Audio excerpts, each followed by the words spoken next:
Olá, estamos hoje aqui mais uma vez no programa Espiritualidade na Ação, onde nós temos o prazer de receber hoje para uma conversa super agradável, apesar do tema ser um tema muito delicado. A nossa convidada é Sara Zara, que é uma influenciadora digital, comunicadora, ativista antirracista, uma pessoa que nas redes sociais faz um trabalho excepcional, né? Empreendedora, ela se tornou muito conhecida também pelo seu trabalho de transista e por dar essa visibilidade, como eu falei, nas redes sociais. Suas resenhas peculiares, seus pontos de vista diferenciados fizeram que ela se tornasse uma das principais características de comunicadora. E o tema hoje, como eu já falei, vai ser espiritualidade e feminicídio. Vamos lá. Brasil bate recorde de feminicídio em 2022, com uma mulher morta a cada 6 horas. Violência doméstica atinge 21,6 milhões de brasileiras. Uma mulher vítima de feminicídio por dia em 7 estados brasileiros em 2022. Principais agressores de vítimas de feminicídio são namorados e ex, aponta estudo. Então, os números, Sara, são muito estarrecedores. Mas antes de ir para esse assunto, é importante também trazer uma reflexão, porque como o nosso tema aqui é espiritual e nação, a gente sempre abre com a reflexão. Então, eu vou trazer aqui agora uma reflexão. Se, porém, tendes em vosso coração inveja amarga e espírito faccioso, não vos glorieis, nem mitais contra a verdade. Esta não é a sabedoria vinda do altar, mas é terrena, animal e diabólica. Pois onde há inveja e espírito faccioso, aí há confusão e toda espécie de coisas ruins. E agora vamos começar o nosso programa. Desde 2020, os números de feminicídios só crescem no país. As regiões do Centro-Oeste apresentam a taxa de 1,87 por 100 mil mulheres, enquanto o Sudeste tem a menor 1,16. Os estados do Rio e São Paulo são os que têm maiores números absolutos. Minha querida Sara, como você enxerga a relação entre racismo estrutural e a violência de gênero, especialmente contra mulheres negras no Brasil de hoje? Mais uma vez, bem-vinda. Oi, Marinha, tudo bem? Boa noite, pessoal de casa. Eu fico admirada com esse número, né, sobre o feminicídio, mas ao mesmo tempo eu penso que é um número que não está 100% sendo contabilizado, porque tem muitas mulheres que elas escondem, né, a violência que antecede o feminicídio, e eu acho que eles não conseguem mapear corretamente sobre isso, porque tem muitas mulheres que morrem por ex, por maridos, enfim, mas eles colocam outro nome, né, no crime. Aí entra como lesão corporal, aí entra por outros motivos, mas não por esse motivo mesmo, né? E infelizmente é uma situação que coloca a mulher na linha de tiro, né, ela paga com a vida mesmo. E o que eu fico pensando, para evitar o feminicídio, não tem o que fazer mesmo, porque parece que nem a lei coloca medo nesses homens que têm ódio pelas mulheres, né? O que eu fico vendo, assim como eu e outras mulheres próximas de mim, é que a mulher sempre tem que viver com estratégia, né? Até para terminar um relacionamento que não tá bom, para não sair num prejuízo maior ainda do que ela já vive. Se ela não tiver estratégia o tempo todo, ela sempre tá na linha de tiro, ela sempre está correndo risco de vida. Então eu fico pensando, a gente precisa falar um pouco mais sobre a forma que a mulher vive, né, no período que antecede o final da vida dela, quando vem pelo feminicídio, sabe? Não sei se seria rodas de conversa, debate, ou seria também intervenção do poder público, mas assim, a gente precisa parar de ficar tendo estratégia para tudo, né? Inclusive para respirar, porque o homem, quando ele não gosta da mulher, ele consegue viver com esse ódio pela mulher. Agora, quando essa mulher é odiada por esse homem, ela simplesmente morre, ela deixa de existir, né? E a gente tem que estar o tempo todo com a estratégia de existência nos mais mínimos detalhes, né? É de pegar um Uber, um transporte público, né? Pedir demissão no trabalho, aí também tem o abuso no trabalho. Eu acho que esses movimentos eles vão antecedendo um pouquinho daqui e dali, até que termina no feminicídio, né? Porque não é somente mulheres que morrem em mão de ex. Tem também homens no trabalho que matam mulheres, que é pouco divulgado. Já aconteceu isso em Belo Horizonte, né? Eu já presenciei uma situação como essa. Tem também na faculdade, que já tivemos também casos de mulheres que sofreram algum assédio e violência, até feminicídio na faculdade também por outro homem. Então, assim, eu acho que a gente precisa de ações mais afirmativas no sentido da vida da mulher, sabe? Para ela poder se proteger no dia a dia, antes que termine o feminicídio. Sara, eu vou aproveitar aqui no ensejo e vou até trazer a pensadora, vamos dizer assim, Djamila Ribeiro, quando ela escreve sobre o livro Quem Tem Medo do Feminismo Negro. E também, não porque não citar Djamila, quando ela escreve sobre o lugar de fala. Eu, como homem negro, eu tenho que ter o meu lugar de fala sabendo que eu sou um homem, não sou uma mulher. Mas eu gostaria de trazer a você aqui, porque quando a gente fala em mulher, e aí eu quis pontuar isso, porque tem algumas pesquisas, eu lembro pelo menos no ano de 2017, onde o feminicídio em relação à mulher negra é 3 vezes maior do que em relação à mulher branca. Então isso é um dado que foi do mapa da violência. Então, eu queria saber com sua experiência, por isso que eu fiz essa ambientação de falar de lugar de fala, você como mulher negra e uma pessoa que pesquisa, que estuda, que procura entender essas complexidades da nossa sociedade, como é que você enxerga o fato de, em alguns anos, o feminicídio, quando se trata de vítima mulher negra, ser bem maior quando a vítima é mulher branca? Eu queria esse recorte racial. Você poderia trazer um pouco da sua experiência?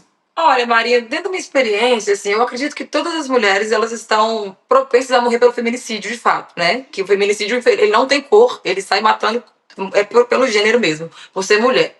Mas uma coisa que eu fui percebendo é que as mulheres negras, geralmente, elas estão mais vulneráveis mesmo, né? A nossa infância tem mais vulnerabilidade, a estrutura social que a gente tem, né? O abandono é muito maior, a questão do afeto, a escassez no comprometimento de relações com o parceiro. Então acaba que a mulher ela fica mais vulnerável. Então ela vai ficar com um acesso ao trabalho mais seguro, um pouco menor, né? O momento que ela vai conseguir transitar de casa para o trabalho ou em algum outro tipo de circunstâncias também, ela vai ficar mais vulnerável, mas assim, dentro mesmo, né, das características do que um feminicida precisa. Eu acho que até a questão também, o que a estrutura social propõe na vivência da mulher preta em relação a trabalho, em relação ao afeto, em relação ao jeito que ela leva a vida, influencia muito, né, para que a estrutura dessa mulher esteja mais aberta a receber esse tipo de homens, né? E também na questão social, na questão de segurança pública, eu acho que a gente enfrenta um pouquinho mais, sabe? O risco de voltar, sabe? Os caminhos que a gente tem como trajeto. Eu, por exemplo, como mulher periférica, as oportunidades de trabalho que eu tive, né? Sempre eram trabalhos que me colocavam no horário meio que não trazia muita segurança, que eram os últimos horários, assim, da linha para baixo, né? Porque o meu perfil, ele cabia em condições de trabalho que me desse esse lugar.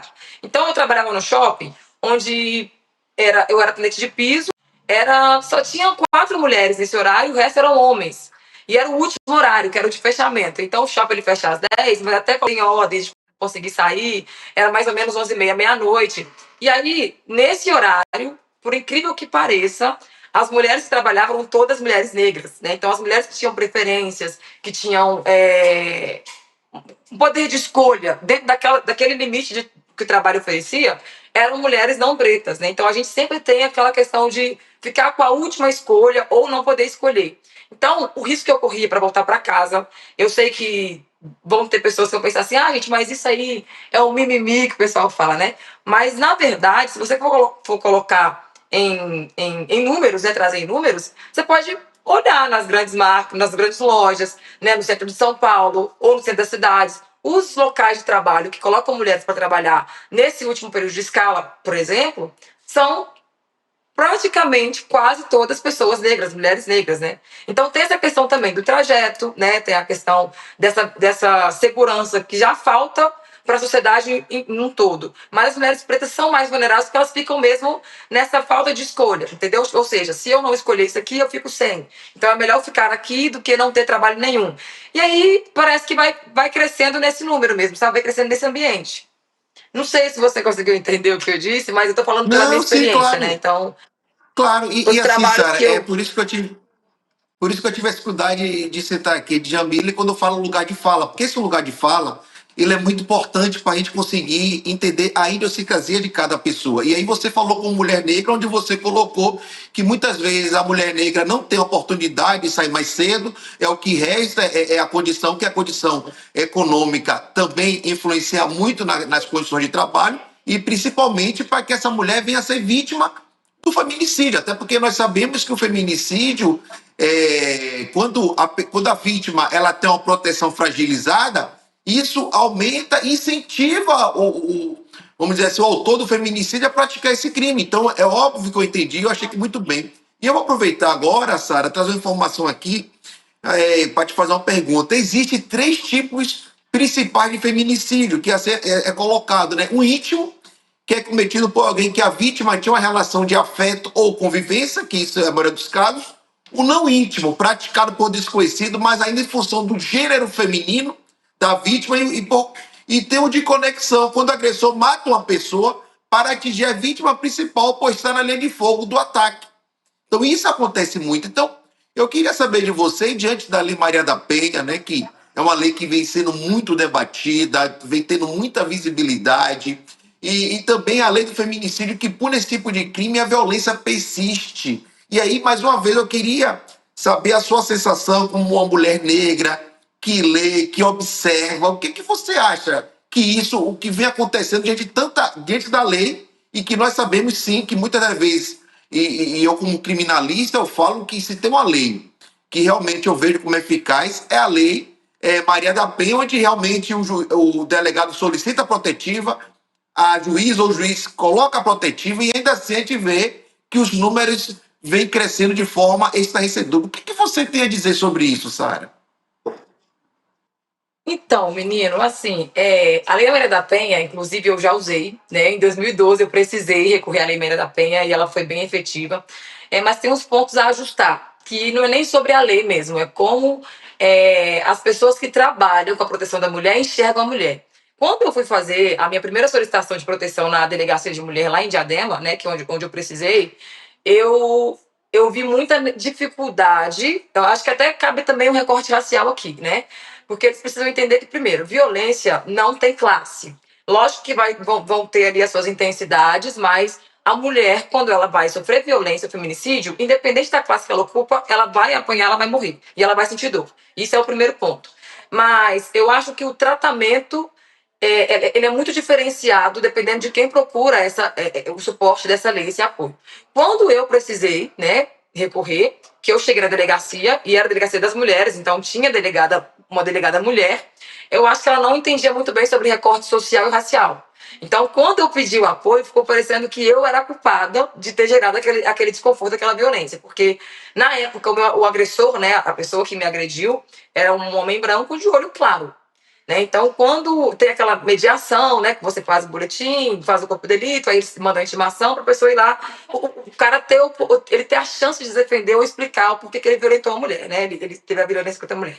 E aí, a forma que a delegada recebeu ele foi assim absurda perante a minha presença, né? Porque ela olhou para ele, acho que ela olhou para mim, o perfil que eu tenho, ela não esperava que chegasse aquele homem lá. Eu acho que na cabeça dela, ela não fez o recorte racial, ela não fez o recorte social, e ela imaginou que chegaria uma pessoa negra como eu. E aí, quando esse homem chegou, na abordagem, eu acho que elas foram até um pouco desrespeitosas comigo, né, com a minha presença, porque elas começaram a perguntar: o que você fez para você apoiar esse moço? Ou nesse sentido mesmo, né?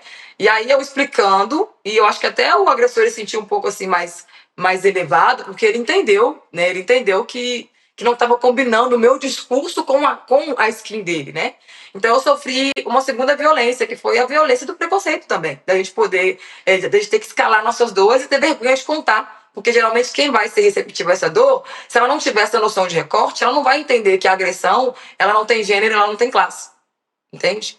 Então, tirando essa parte, que eu acho que poderia, sim, tinha que existir uma reciclagem, tinha que existir um letramento para as pessoas que trabalham com essa proteção, porque tem movimentos que vão ser feitos durante o atendimento que pode simplesmente deixar uma mulher tão constrangida a ponto dela não querer voltar mais, né?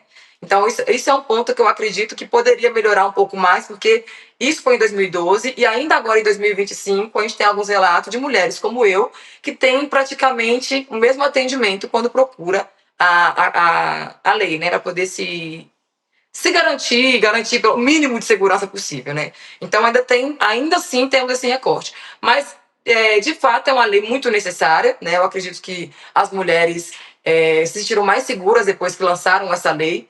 E a gente começou a usar ela com o respaldo mesmo, porque antigamente não se tratava sobre violência, né? Era qualquer tipo de crime.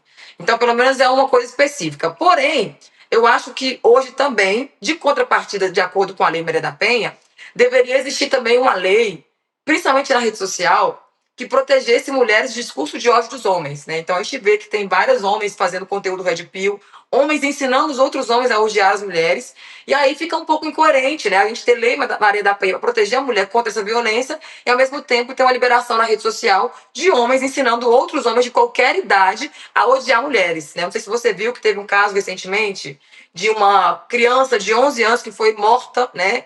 Justamente porque ela se recusou a estar com um masculino, né? Fora da idade, é uma criança, nem deveria estar sendo tratada desse ângulo. Então, eu acredito que, ao mesmo tempo que a gente tem uma lei efetiva, como a Maria da Penha, agindo aqui no mundo, né, no mundo físico, deveria ter também uma lei que, pelo menos, fiscalize esse tipo de conteúdo e esse discurso que é feito de homens ensinando outros homens a odiar as mulheres e colocar esse ódio em ação. Sara, eu vou aproveitar o ensejo da sua resposta. Eu costumo dizer que a DEAN, que é Delegacia Especializada em Atendimento à Mulher, deveria passar a ter o nome de Delegacia Especializada ao Acolhimento de Mulher, porque isso é uma coisa diferente entre você atender e você acolher, já que é a situação que a mulher está fragilizada. E outra coisa também que eu falo muito, eu não consigo entender em um Estado que desenvolve política pública de segurança, e aí eu estou trazendo essa pergunta muito pela sua fala, que você coloca pessoas que não têm o entendimento da questão racial. Então, assim, é isso que eu quero perguntar a você. Você entende como há uma diferença entre atender e acolher, e que num Brasil como o nosso, onde a população negra hoje ultrapassa a metade, 54%, 55%, você não acha que deveria, obrigatoriamente, as pessoas que atuam diretamente nas políticas por segurança ter entendimento do que vencer a questão racial e seus reflexos na violência? Não, sim, com certeza, porque o acolhimento é totalmente diferente do atendimento, né? Atendimento é uma questão básica, inicial, onde a pessoa procura um suporte. Agora, a questão do acolhimento é essa pessoa entender que esse suporte foi feito para ela especificamente, né? E não é nem somente sobre questões de pessoas pretas, não. Vamos ter mulheres PCDs, né, também, que tem outros tipos de violências além da física que ela sofre, a forma que ela vai conseguir lidar com isso, como ela vai conseguir se recuperar. E eu acho que eu não sei se foi falta de um toque, sabe? Eu não sei se foi porque não tiveram interesse ou porque ninguém falou nada, mas é necessário, sim, que se coloque pessoas e capacite essas pessoas para lidar com essas mulheres, né? De todos os ângulos, racial, inclusive, porque a gente já sofre tanta violência de olhares o tempo todo, né? De estar em dúvida o tempo todo, questionamento. A gente tem que ficar provando e comprovando como mulher preta as suas habilidades, né? Tudo que a gente tem que fazer. Aí, quando você chega num local onde você acabou de sofrer uma violência e precisa de um acolhimento, né, não só de um atendimento, é uma questão de humanizar mesmo, né, o momento ali.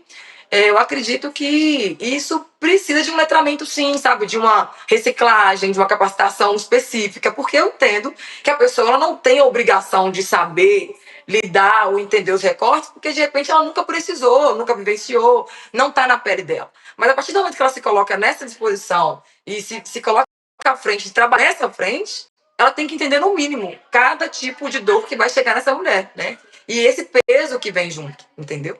Então eu acho sim que o Estado poderia investir um pouquinho mais no acolhimento dentro da DEAN, né? Para as mulheres se sentirem mais convidadas a fazer algum tipo de denúncia quando houver essa necessidade. Não tem nada que freie, né, o homem quando ele decide colocar a sua violência à disposição das mulheres, né? A colocar essa mulher no lugar. Já as mulheres, quando elas vão fazer algum tipo de denúncia sobre esses homens, elas têm N motivos. Então, eu acho que deveria, sim, ter um atendimento mais humanizado, mais acolhedor, e essa capacitação no profissional que se dispõe a trabalhar nessa área. Sara, eu vou aproveitar que você trouxe a questão do patriarcado aí, e nós sabemos que a nossa sociedade, pelo menos a elite da sociedade, ela é formada, né, por homens brancos, héteros, e aí tem um questionamento que entra também o militarismo, mas eu quero saber o seguinte de você. Em 2024, Sara, segundo o levantamento, ocorreram 227 estupros por dia, em média, aqui no Brasil. E em 2020, o registro foi de 66.056 vítimas. Já em 2024, o número chegou a 83.114 vítimas, representando um aumento de 25% nos últimos 5 anos. E aí eu queria saber de você, Sara, como é que você acha que a cultura patriarcal e o racismo, né, alimenta essa violência contra as mulheres e qual é o papel da sociedade nesse contexto? Menino, isso é complexo e ao mesmo tempo não é, né? Uma coisa que para mim é muito. Eu queria que as mulheres entendessem. Eu queria muito que as mulheres entendessem que homens padrão também, eles violentam mulheres, eles estupram mulheres, eles assediam mulheres. Porque uma coisa que eu fico pensando, assim, que eu vejo isso, né? Vivencio até vejo na rede social ou no meu ciclo de amizade. As mulheres, elas estão, vamos dizer, levando em consideração o assédio como elogio quando vem de um homem padrão, tá?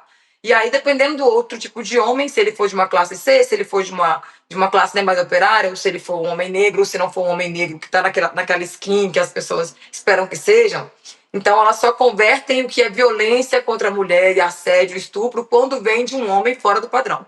Quando é de um homem do padrão, um exemplo que a gente tem aí, goleiro Bruno, por exemplo. Né? Eu entendo que o goleiro Bruno passou um período, né, no presídio, pagou parte da pena dele, enfim. Mas uma coisa que eu acho que ele perpetua essa violência, esse feminicídio, que aí vem trazendo para os outros homens vertentes também, porque não precisa ser só sobre o goleiro Bruno. O goleiro Bruno, ele é uma referência, né? Então, quando um homem vê ele como referência, eles entendem que eu posso fazer também, porque o goleiro Bruno fez e para ele não deu muita coisa. Aí vai vir feminicídio, vai vir estupro, vai vir violência física, violência psicológica, vai vir o estelionato emocional, né? Vai vir tudo isso. Mas o goleiro Bruno, por exemplo, uma coisa que eu acho assim que é a maior prova que o patriarcado funciona e existe assim escancaradamente. Esse motivo dele ter sido preso é mais do que claro, foi pela morte de Elisa Samúdio. Ele passou um tempo preso, ainda assim ele conseguiu ter visitas íntimas porque tinham mulheres à disposição dele o tempo todo, que elas não entenderam que um homem que não é padrão, que mesmo jogador de futebol, que um homem bonito também é violento. Mas a parte que eu fico mais assim abismada é que até hoje ele está negando para uma mãe de uma mulher o direito de saber qual foi o fim do corpo de uma filha, né? E em nenhum momento a justiça pressiona ele nesse sentido de falar onde você colocou, porque a ocultação de cadáver é um crime, né? E apenas ser culpado e pagar a pena porque teve o feminicídio, mas ainda assim ele não falar onde foi parar o corpo de Elisa Samúdio, para mim é uma violência prolongada o tempo todo, entende? E ainda assim, depois desse período, ele conseguiu o trabalho, ele consegue aplauso. Se ele entrar num campo de futebol, vai ter uma torcida de gente, incluindo mulheres também, aplaudindo esse homem. Então, assim, o que mais que o patriarcado pode trazer, né, de benefício para um cara? Todos os dias a gente tem prova de que homens podem continuar sendo violentos e perpetuar essa violência, porque para mim, enquanto o goleiro Bruno não disser onde está o corpo de Elisa Samúdio, a mãe tem o direito de saber se pode ou não sepultar uma filha, ou pelo menos um sepultamento emocional, né, para saber, entendi, foi assim, foi assim, foi assim, enfim. É uma violência com duas mulheres agora, não só com a filha, que, né, teve o feminicídio, e com a mãe que está tendo feminicídio em vida. É um feminicídio que eu digo parcelado, né? Porque uma mãe, quando não sabe o fim da vida da sua filha, não tem detalhes da morte do corpo, ela morre todo dia um pouco, né? E ainda assim, não existe uma obrigatoriedade na lei, ou em algum lugar, que faça com que esse homem, pelo menos, cumpra parte a mais, não sei, ou fale sobre isso, porque isso também é um crime, ocultação de cadáver, né? Até hoje ficou por isso mesmo. E aí eu acho que quando o homem vê acontecendo isso, ele sente liberdade, né, de fazer qualquer outro ato de violência contra uma outra mulher, porque ele sabe que, no final das contas, ele não precisa ser famoso como o goleiro Bruno. Ele só precisa ser homem como o goleiro Bruno. Então a referência vem pelo gênero, né? Não, e aí, Sara, você trouxe uma coisa muito interessante, né? Porque ainda que a ocultação a cadáver seja um crime, o Estado parte do princípio que o fato da pessoa ser penalizada pelo crime de ocultação a cadáver, a questão já está solucionada por não estar. Imagine como deve ser a mãe de Elisa Samburio, que todo dia, eu não tenho dúvida do que eu estou falando aqui, até porque Infelizmente, eu tenho clientes onde seus esposos ou suas esposas foram sequestradas e que até hoje não apareceram os corpos, que falam para mim, pô, doutor, eu até hoje, toda vez que toca a campainha, eu ainda tenho a esperança que seja ela, que seja ele. Então isso aí você fez uma colocação muito boa, por quê? Porque eu acho que tem que ter uma pena para além da ocultação do cadáver, caso a pessoa ela não indique onde ocultou aquele cadáver. Isso é uma coisa muito importante, sim, que deve ter colocado. Mas aí, Sara, eu vou aproveitar aqui o IC, porque realmente é um assunto muito delicado, e eu quero falar aqui o seguinte: se você acredita que a transformação do mundo começa com a nossa própria transformação, você precisa conhecer os cursos do ICL, o Instituto Conhecimento Liberta. O ICL é uma plataforma de educação que une 3 pilares fundamentais do desenvolvimento humano: o político, o cultural e espiritual. São mais de 300 cursos que avaliam o conhecimento técnico, a reflexão crítica com os professores renomados, conteúdos originais, como séries e documentários. Tudo com jornalismo corajoso, que é a marca do ICL Notícias. Acredite, o conhecimento é a ferramenta mais democrática da transformação pessoal e social. Acesse agora icl.com.br e dê o próximo passo nessa caminhada de consciência e ação. E aí, Sara, eu queria voltar aqui, né, a esse assunto muito delicado, porém necessário que venha à baila. As mortes femininas tiveram aumento de 2,5 entre 2022 e 2023, sendo que as mulheres negras representam mais de 68% dos homicídios femininos. Como você acha que o avanço da direita influenciou nesse aumento de violência contra a mulher? Especialmente, claro, das mulheres negras. Eu acredito que o empoderamento que as mulheres receberam hoje, né, a voz ativa, o espaço na rede social, a injeção de ânimo que a gente recebeu sobre ser quem nós somos e conseguir exercer isso, ela vem acompanhada com esse peso, né? Porque quanto mais você se coloca à linha de frente, quanto mais você luta pelos seus direitos, mais riscos de vida você corre. E quem mais precisa de correr pelos seus direitos são mulheres negras, em sua maioria, né? Porque nós temos vários direitos atrasados ou negados. Então, quanto mais a gente se empodera, ainda assim, se não existir uma política pública em relação à proteção das mulheres, ainda estaremos com a maior quantidade em números de mortes também, porque a gente é que mais depende de política pública, né, de segurança.